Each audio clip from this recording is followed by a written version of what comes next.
حج پانچواں فرض ہے، اور مالک نصاب پر جیسے اللہ تبارک و تعالی نے استطاعت دی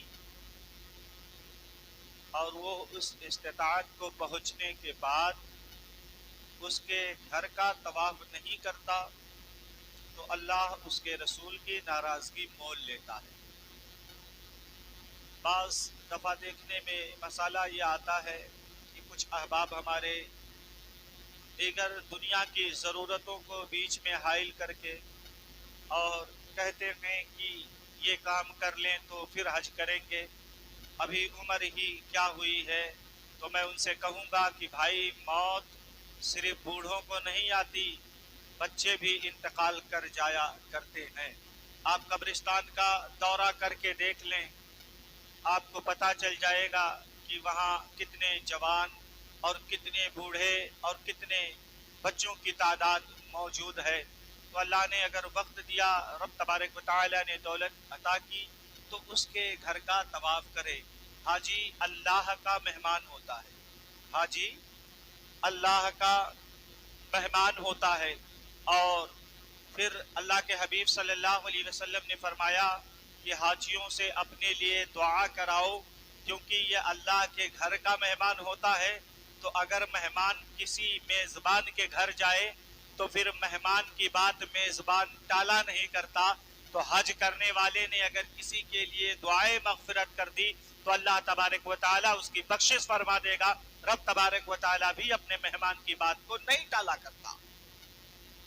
یہ ایام حج ہے اور ارکان حج، ہم نے، آپ نے، سب نے ان باتوں کو جانا ہے۔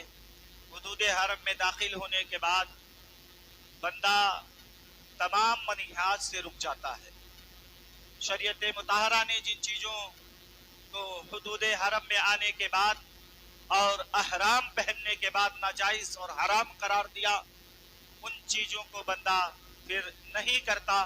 اگر وہ احرام کی حالت میں ایسی حرکتیں کرتا ہے تو پھر اس پر دم ہے، اور پھر اسے دم بصورت کفارہ ہے نا، پھر اسے اس کا کفارہ دینا پڑتا ہے۔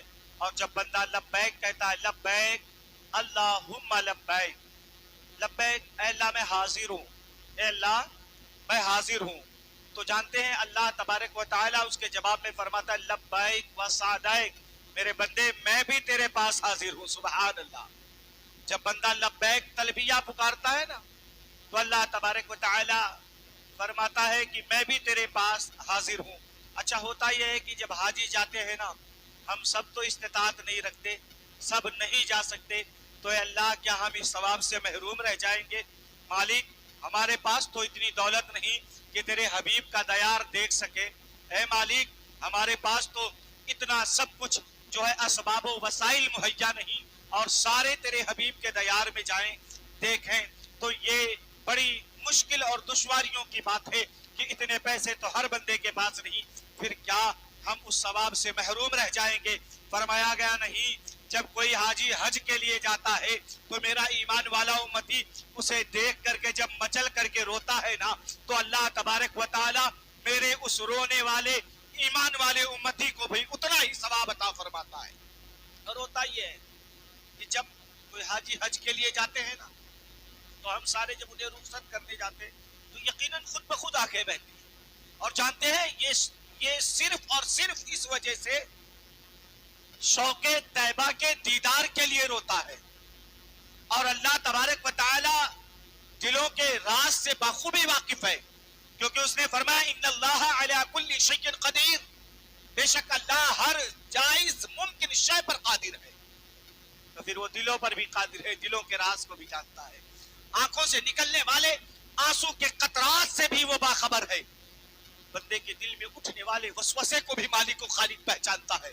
تو جب بندہ مسافر حج کو دیکھتا ہے اور روتا ہے نا، تو اللہ تبارک و تعالیٰ کو خبر ہے میرا بندہ آنا چاہتا ہے میرے گھر، میرا بندہ میرے گھر کی زیارت کو آنا چاہتا ہے، مگر مجبوریوں نے اسے گھیر رکھا ہے۔ فرشتوں جاؤ، میں نے اپنے اس بندے کو حج مقبول کا ثواب عطا فرما دیا۔ اور نشانیاں بہت ساری بتائی گئی، آپ کو بتا دیں ایک بہت بڑے محدث گزرے ہیں، حضرت عبداللہ ابن مبارک. حضرت عبداللہ ابن مبارک. آج میں ان کی سیرت پڑھ رہا تھا تو سیرت کے ایک چیپٹر پر میری نظر پڑی، اور چیپٹر کیا تھا جانتے ہیں؟ حضرت عبداللہ ابن مبارک بہت بڑے محدث ہیں. جب آپ پڑھانے کے لیے درسگاہ میں بیٹھتے تو کئی تلامیذ، کئی شاگرد آپ کے درسگاہ میں ہوتے. بہت بڑے حدیث کے جانکار محدث گزرے ہیں. کتنا ہر سال حج کرتے، ہر سال. ایک دن نا ساتھیوں نے ایام حج یہی دن چل رہے تھے، کہا عبداللہ حج کے لیے نہیں چلنا ہے؟ یہ لگے یار چلنا تو ہے حج کے لیے. کہا انتظام؟ کہنے لگے ہاں انتظام بھی ہے ہمارے پاس. ساتھیوں نے کہا پھر چلیں عراق چلتے ہیں، بغداد چل کر کے احرام خریدتے ہیں، سامان خرید کر لے آئے. حضرت عبداللہ ابن مبارک آپ جب بغداد کے اندر پہنچے نا، ساتھیوں نے سامان خریدا، آپ بھی احرام خرید کر کے جب چلنے لگے تو آپ کی نظر ایک خاتون پر پڑی، باپردہ خاتون، صحیح پاتی. عمر ہو گئی تھی مگر پردے کا یہ عالم تھا. فرماتے ہیں کہ ان کے ناخن تک نظر نہیں آتے. میں دیکھ رہا تھا کہ یہ خاتون میدان میں آئی اور ایک جانور مرا تھا جس کے جسم سے گوشت کو انہوں نے کاٹا. اللہ اکبر. کہتے ہیں کہ جب انہوں نے گوشت کو کاٹا نا اور جب وہ لے کر کے چلی تو حضرت عبداللہ کہتے ہیں میرے پیروں تلے زمین کھسک گئی. یہ مدینے والے حبیب صلی اللہ علیہ وسلم کی امت کا یہ حال ہے. آپ کہتے ہیں نا میں پیچھے ہو لیا. فرماتے ہیں میں بغداد کی گلیوں میں اس خاتون کے پیچھے چلتا چلے گیا، اور چلتے ہوئے میں ان کا پیچھا کرتے کرتے ایک پتلی سی گلی آئی. اس گلی میں وہ خاتون گھسی تو میں بھی پیچھے جا کر کھڑا ہو گیا اور دور کھڑا چھپ کر کے دیکھ رہا تھا. خاتون نے دروازہ ٹکٹکایا، اندر سے 3-4 بچیوں نے دروازہ کھولا. 3-4 بچیوں نے اپنی ماں سے لپٹ گئی، کہنے لگے امی آج کچھ کھانے کے لیے لائی ہو یا نہیں؟ ماں کہنے لگی بیٹیوں تم رسول اللہ کی شہزادیاں ہو. اللہ اکبر. تم رسول اللہ کی شہزادیاں ہو اور اسی رسول کا فرمان علی شان ہے کہ مردار کا کھانا حرام ہے، مگر جان بچانے کے لیے بیٹا اسے کھانا ہی پڑے گا، کیونکہ جان بچانا بھی فرض ہے. میری لاڈلی اگر اسے نہیں کھاؤ گی تو چل نہیں سکو گی. حضرت عبداللہ ابن مبارک کہتے میں پیچھے کھڑا تھا، میری چیخ نکل گئی، میں رونے لگا. دروازہ کھلا، خاتون پوچھتی ہیں آپ کون ہیں اور آپ کیوں رو رہے ہیں؟ حضرت عبداللہ ابن مبارک کہتے ہیں بتاؤ تو صحیح معاملہ کیا ہے.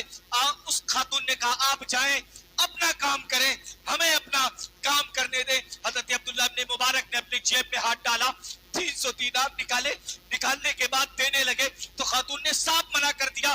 فرماتی ہے میں رسول اللہ کی آل سے ہوں، ہم زکوٰۃ نہیں لیتے، ہم فطرہ نہیں کھاتے، ہم پر یہ چیزیں حرام کر دی گئی ہیں، مگر جان بچانا ہے.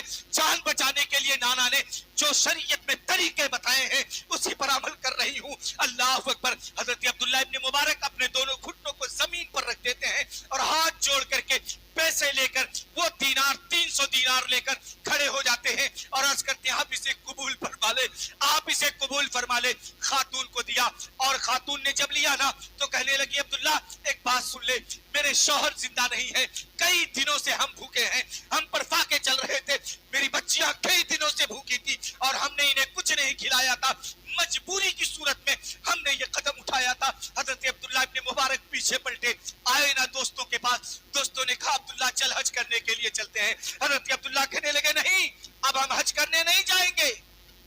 دوست کہنے لگے عبداللہ ارادہ چینج کر لیا. حضرت عبداللہ ابن مبارک کہتے ہیں نہیں بس نہیں جانا ہے. لوگوں نے کہا کیا کوئی پراپرٹی خریدنی ہے، کوئی بزنس کرنا، نیا دھندا اسٹارٹ کرنا ہے؟ حضرت عبداللہ کہنے لگے ہاتھ جوڑ کر میں نہیں جا سکتا. اچھا سارے ساتھی حج کے لیے چلے گئے، سارے ساتھی. حضرت عبداللہ ابن مبارک رات کو لیٹتے نا تو روتے. جب مینا میں ٹھہرنے کا دن، مزدلفہ میں ٹھہرنے کا دن آتا، رات کے وقت لیٹ کر کے سینے پر ہاتھ رکھ کر روتے، مولا آج تو تیرے نیک بندے مینا میں ہوں گے، آج تو تیرے نیک بندے مزدلفہ میں ہوں گے، آج تو سعی کر رہے ہوں گے، آج تو رمیے جمار کر رہے ہوں گے، مولا آج تو قربانی دے رہے ہوں گے، آج حلق بنوا رہے ہوں گے. اے اللہ آج تو تیرے لگے. اللہ اکبر. حضرت عبداللہ ابن مبارک کہتے ہیں اسی طرح سے میرے دن گزرتے گئے اور جب میرے دوست حج کر کے واپس آنے لگے تو میں اپنے دوستوں سے ملاقات کرنے کے لیے گیا اور جب میں نے اپنے ایک دوست سے ملاقات کی اس کا دروازہ کھٹکھٹایا, دروازہ کھلا, میں نے اسے سلام کیا اور اس نے سلام کا جواب دیا. کہنے لگا عبداللہ بس کر یار, اتنی بھی کیا بے رخی ہے, ہم سے تو نے منع کر دیا تھا ہم حج کرنے نہیں جائیں گے یار. جب ہم کنکری مار رہے تھے نا میری نظر تجھ پہ پڑی تھی, تو بھی کنکری مار رہا تھا, میں نے تجھے آواز دیا لیکن تو نے میرا کوئی جواب نہ دیا. عبداللہ تو بڑا محدث ہے اس لیے تیری عزت کرتا تھا, لیکن یار یہ تو نے کیا کیا. حضرت عبداللہ شش پنج میں ہیں, واپس آ گئے. دوسرے دوست بھی آنے لگے. جب دوسرے دوست آنے لگے نا حضرت عبداللہ ان کے پاس گئے, کہنے لگے یار مبارک ہو, اللہ نے تمہارا حج قبول فرما لیا, تم حج کر کے آگے. کہنے لگے عبداللہ بس کر, میرے ساتھ ہی تو طواف کر رہا تھا, میرے ساتھ ہی تو استعلام کر رہا تھا, میرے ساتھ ہی تو حجر اسود کو بوسہ دے رہا تھا, مگر عبداللہ رکنا, اتنا بڑا محدث ہو کر اتنی بڑی بے رخی, ہم نے تجھے حجر اسود کو چومتے ہوئے آواز دیا تھا. عبداللہ سننا, تو نے میری ایک نہ سنی. اللہ اکبر. اس زمانے کے ایک بہت بڑے عالم بھی تھے اور وہ جب آئے نا تو حضرت عبداللہ ابن مبارک ان کے پاس گئے, انہیں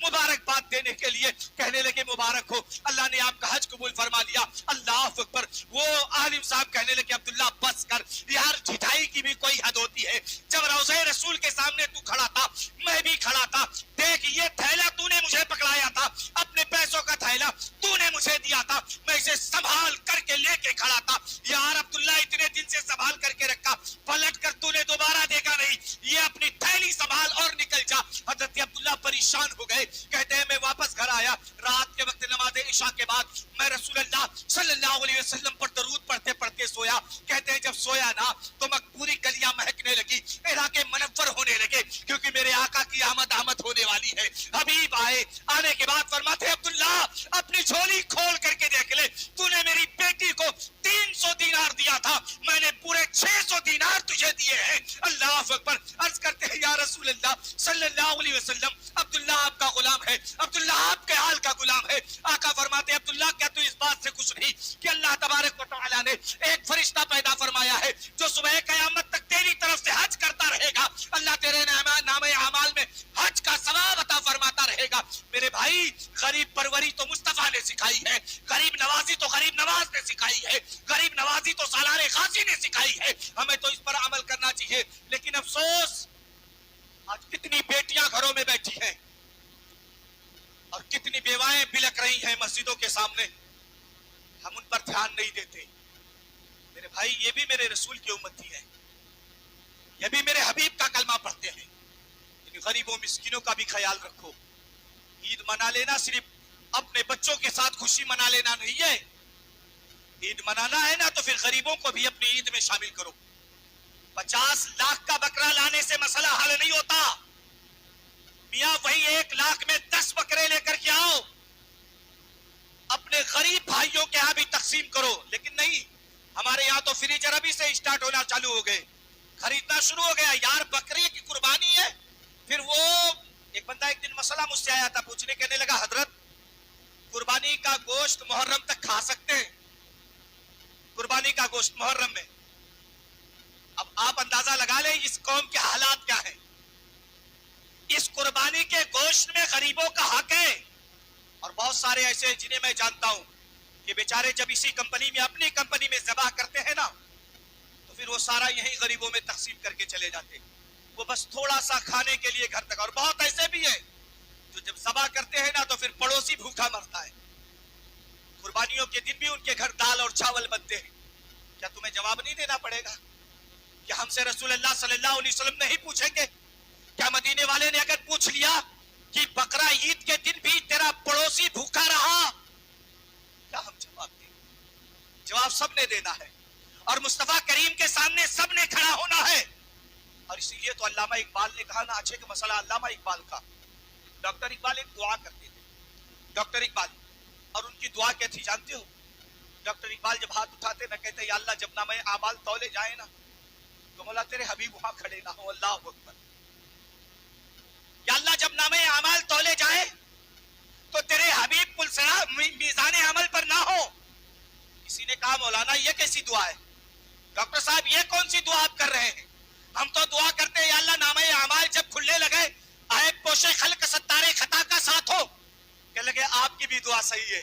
ہماری بھی دعا صحیح ہے. ہم کہنے لگے ڈاکٹر صاحب آپ کی دعا کیسے صحیح؟ کہنے لگے میری دعا اس لیے صحیح نا, ایک مثال دیتا ہوں تمہیں. اگر بیٹا کوئی گناہ کرے اور کوئی پکڑ کر اس کے باپ کے سامنے لے جا کر اسے کھڑا کرے اور کہنے لگے دیکھیں فلانے صاحب آپ کا بیٹا شراب نوشی کر رہا تھا, کہتے پھر اس بیٹے سے پوچھو اس کی حالت کیا ہوگی, تو کہتے اس بیٹے کی حالت تو یہ ہوگی نا کہ میاں یہ زمین پھٹ جاتی میں اس میں دھنس جاتا, میرے گناہ میرے باپ کے سامنے اجاگر کیے جا رہے ہیں, میرے گناہوں کی شکایت میرے ماں کے سامنے پردے کھولے جا رہے. علامہ کہتے ہیں نا ساری زندگی نبی دعا کرتے رہے, ساری زندگی نبی ہمارے لیے دعائیں کرتے رہے, ہمیں گناہوں سے بچنے کی تلقین کرتے رہے. اور جب رسول کے سامنے گناہ کے انبار کھلیں گے نا, اقبال کون سا منہ لے کے کھڑا ہوگا؟ جب فرشتے کہیں گے اقبال تو نے نمازیں بھی نہیں پڑھی, اقبال تو نے روزے بھی نہیں رکھے, اقبال تو نے یہ نہیں کیا, اقبال تو نے وہ نہیں کیا, اقبال تیرے یہ جرم ہے, اقبال تیرے یہ گناہ ہے, اس وقت میں کیا جواب دوں گا؟ یار میرے رسول کے سامنے اگر کوئی میرے گناہوں کا کچا چٹھا کھولے گا میں برداشت نہ کر پاؤں گا. مالک جب تیرے حبیب میزان پر نہ ہو تو اقبال کے نامہ اعمال کھولے جائے تاکہ اس شرمندگی سے بچ جاؤں. اور یہی وجہ ہے نا شیخ عبد القادر جیلانی بغدادی رضی اللہ تعالیٰ آپ فرماتے ہیں نا یا اللہ اگر میں میدان محشر میں کامیاب ہو گیا تب تو کوئی بات نہیں مالک, اور اگر کامیابی نہ ملی تو مجھے اندھا کر کے اٹھانا. اللہ اکبر. میاں وہ جنتیوں کے سردار, یہ اتنے بڑے بڑے جنتی جن کی دعاؤں کا عالم یہ ہے. ہم کس کھیت کی مولی ہیں, 2 وقت کی نماز پڑھنے کے بعد ہم سمجھتے ہیں ہم سے بڑا کوئی نہیں. میاں اکڑتا مردہ ہے, زندہ نہیں اکڑا کرتا. جس میں کوئی چیز ہوتی ہے وہ جھک جاتا ہے, اور جب بندہ جھک جاتا ہے اللہ اسے بلندی عطا فرما دیتا ہے. جھکنا سیکھیں, جھکنا سیکھیں. جب بندہ جھکتا ہے تو اللہ کامیابی دیتا ہے, لیکن اگر اکڑ گئے نا تو پھر یار اکڑتا تو مردہ ہے. شیطان اکڑا تھا نا, جب اللہ نے فرمایا تھا آدم کو سجدہ کر لیں تو کیا کہا؟ انا خیر من کا, میں تو ان سے بہتر ہوں. خلقتہ من النار وخلقتنی من الطین, یا اللہ میں ان سے بہتر ہوں, یہ مٹی سے ہے میں آگ سے ہوں. آگ ہمیشہ بلندی کو چاہے, مٹی ہمیشہ پستی کو چاہے, تو میں تو بلند ہوں مالک, میں نہیں جھکتا. اور جب اکڑا نا تو رب نے فرمایا فخرج فإنک رجیم, چل نکل ہو گیا مردود. ہم تو ابن آدم ہیں, ہمیں تو جھکنا چاہیے, لیکن نہیں ہمارے حالات یہ ہیں. اگر بھائی ناراض ہو گیا نا تو مجھ سے ایک دن نہیں بات کرے گا, ساری زندگی نہیں بات کروں گا, تیرے سے کوئی رشتہ ہمارا نہیں ہے. یا مدینے والے نے تو فرمایا اگر ایک مومن دوسرے مومن سے 3 دن تک بات نہ کرے تو ہم میں سے نہیں ہے. آج بھائی کے جنازے کے علاوہ ملتا نہیں, ہم شادیوں میں بھی نہیں کھاتے, ہم شادیوں میں بھی دور. اور ہمارے حالات یہ تو نے سلام نہیں کیا ہم بھی سلام نہیں کریں گے. میاں سلام تو کلام ہے, سلام تو دعا ہے. اور اگر آپ سلام کرتے ہیں کوئی جواب نہیں دیتا, یار آپ ایک بار کیے جواب نہیں دیا, دوبارہ پھر کریں, تیسری بار کریں, اور تیسری بار جب کریں گے نا وہ شرمندہ ہو کر جواب دے گا.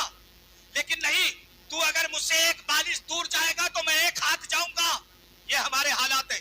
میں تجھ سے بڑا مالدار ہوں, میرے پاس تجھ سے بڑی گاڑیاں ہیں. یہ انسانیت نہیں, یہ تو اکڑ ہے تمہاری. میاں اگر بھائی چھوڑ کر کے جائے, اللہ رشتے توڑنے والے کو پسند نہیں فرماتا, رشتوں کو جوڑنے والے کو پسند فرماتا ہے. اپنے بھائیوں کو اپنے سینے سے لگا کر کے رکھو. آج دیکھیں نا ہم غیروں کے چکر میں بھائیوں کو چھوڑ دیتے ہیں. جانتے ہو میرے آقا صلی اللہ علیہ وسلم کے پیارے دیوانوں, میرے حبیب صلی اللہ علیہ وسلم نے فرمایا اپنے بھائیوں کو سینے سے لگا کر کے.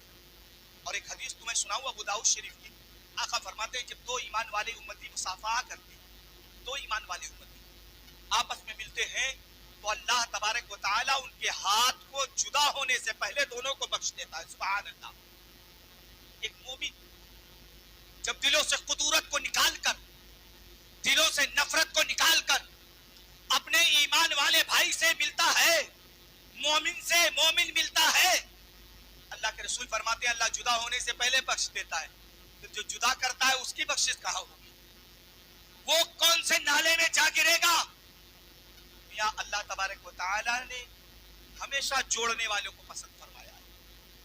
اس لیے فرمایا گیا نا زمین کے اوپر اور اس آسمان کے نیچے